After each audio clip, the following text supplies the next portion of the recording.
Hello, and welcome to Principles of Macroeconomics. Today we'll be talking about trade, specialization, and gains from trade. So to start off with, when we think about the ways that an economic agent can satisfy their needs and wants, they have two choices. The first is economic self-sufficiency, so that everything that you want to consume, you have to provide for yourself.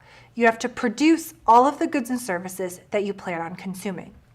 The other is specialization in trade, so that an economic agent focuses on producing one good that they are relatively good at producing, and they trade that good for all of the other goods and services that they want to consume. What we will see is that gains from trade allow us to consume more without working more. Let's use an example to specifically understand gains from trade and specialization. So in this example, we're going to have two economic agents. We're going to have a seamstress and a baker, and they are going to produce two goods, bread and sweaters. Here we can see the time that it takes to produce one unit. So we see for the seamstress, she takes 60 minutes to produce one loaf of bread, and it takes her 120 minutes to produce one sweater. For the baker, it takes him 20 minutes to produce one loaf of bread and 60 minutes to produce one sweater. Now, how much bread and how many sweaters can each agent produce if they dedicate an entire day to the production of each good? We're going to assume that they work 8 hours in one day. So what do we have to do here? So we take the amount that they can produce in one 8-hour day.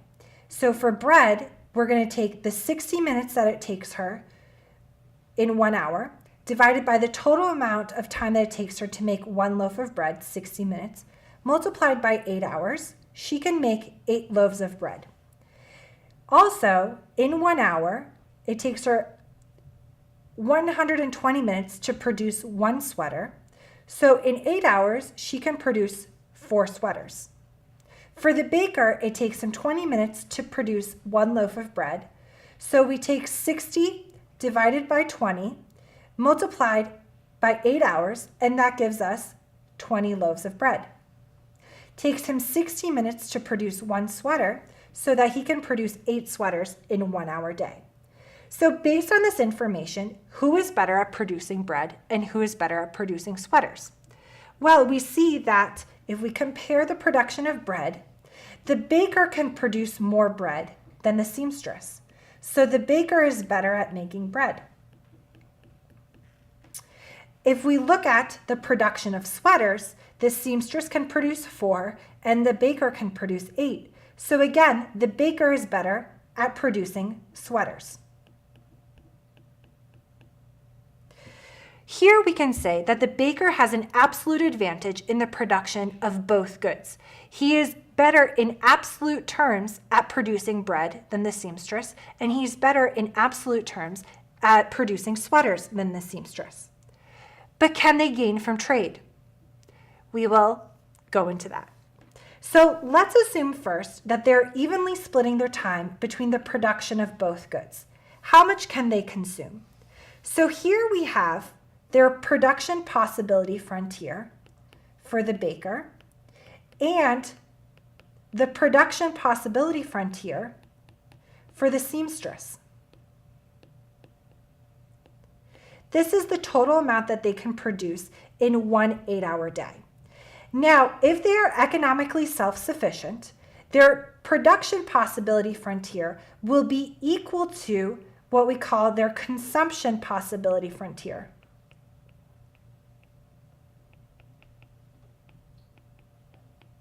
Which is the total amount that they can consume of each good. So if they split their time evenly, the baker is going to produce 12 loaves of bread and 4 sweaters, and the seamstress is going to produce 4 loaves of bread and 2 sweaters. Now, what we can see here is that we can calculate the opportunity cost. So remember, the opportunity cost is what you give up to get something.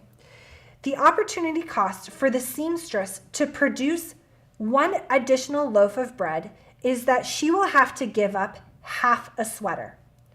For the seamstress to produce one additional sweater, she needs to give up producing 2 loaves of bread. For the baker to produce one additional loaf of bread, he needs to give up 1/3 of a sweater. To produce one additional sweater, he has to give up 3 loaves of bread. Now, how do we calculate that? Well, let's see here. So the seamstress can produce 8 loaves of bread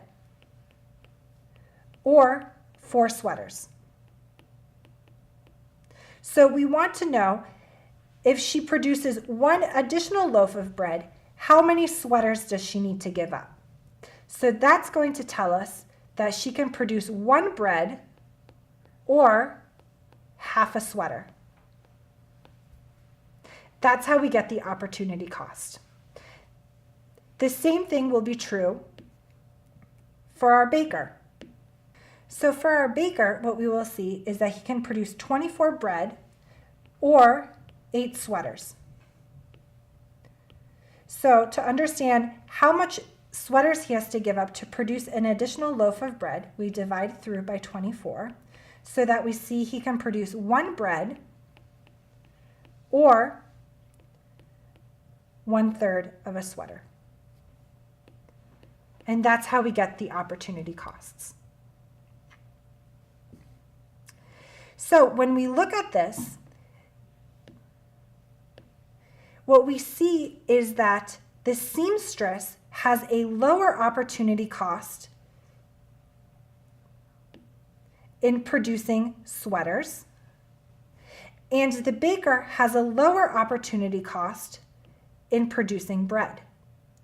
So the opportunity cost will determine specialization. The seamstress is going to specialize in producing sweaters because she has to give up less bread to produce 1 additional sweater. And the baker is going to produce bread because he has to give up less sweaters to produce 1 additional loaf of bread. So now, what if they decide to trade? Let's say that the baker will spend 5 hours on making bread and 3 hours on sweaters, whereas the seamstress is going to spend all 8 hours on making sweaters. We want to know, how much will they produce, how much will they consume, and do they gain from this trade? So the amount that they produce, seamstress spends all of her time on sweaters. She makes 4 sweaters.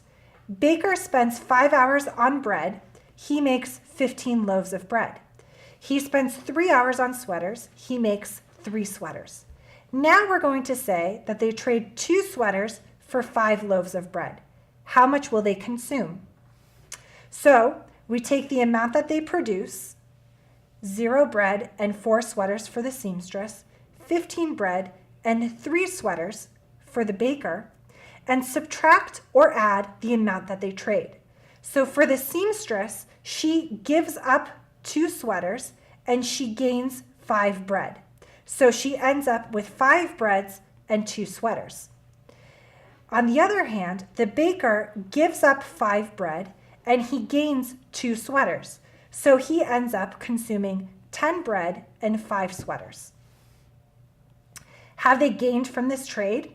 Well, let's compare what they consume with what they can produce.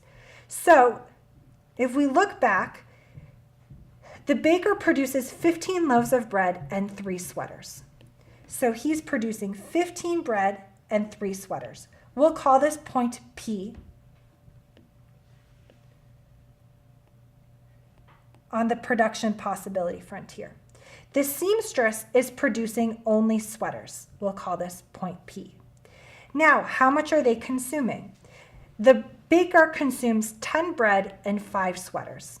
So he is consuming 10 bread and 5 sweaters. We'll call this point C. And the seamstress is consuming 5 bread and 2 sweaters. And this will be point C. We see that they gain from trade because they can consume more than they can produce on their own.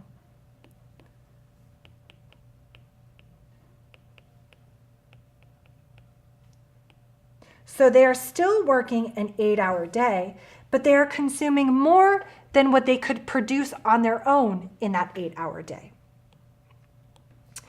Now, let's talk about comparative advantage. Comparative advantage is related to opportunity costs. And we have already decided who has the lowest opportunity cost in the production of each good. The agent with the lower opportunity cost will produce a good and have a comparative advantage in that good. So for the seamstress, she has a comparative advantage in the production of sweaters, because to produce one more sweater, she only has to give up 2 bread. Whereas the baker, for him to produce one more sweater, he has to give up 3 bread. On the other hand, the baker has the comparative advantage in the production of bread because he only has to give up 1/3 of a sweater, whereas the seamstress has to give up half a sweater. Now, no single agent will have a comparative advantage in both goods. As long as the opportunity costs between the 2 agents differ in the production of the 2 goods, then they have room to gain from trade. Thank you so much for joining me in this module on gains from trade and specialization.